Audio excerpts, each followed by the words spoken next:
माझ्याशी आहे ना ह्या तिथं मतदारसंघात उभे आहेत त्यांच्याबद्दल काय वाटतं? तर ते काय मतदारसंघाचं प्रतिनिधित्व करणार. ज्यांनी पदावर असताना तुम्ही लोकांना विचारत नाही, पदावर असताना वाळूचे हप्ते खाता, पदावर असताना वाळूमध्ये वाळू माफिया पोचता, बिन पैशाचं काम करत नाही. रेशन कार्ड देणं काही मोठी गोष्ट नाही. रेशन कार्ड ही जी योजना आहे ही केंद्र सरकारने आणलेली योजना आहे.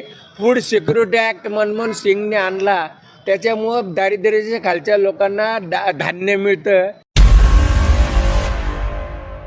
त्याच्यामुळे त्यांनी काय त्यांच्या खिशातून दिलेलं नाही, गव्हर्नमेंटच्या याच्यातून दिलेलं आहे.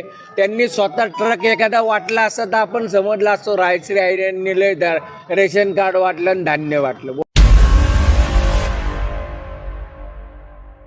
हा, त्यांनी काही नाही कॅम्प घेतले स्वतःला, त्यांना प्रोड्यूस करायचं होतं की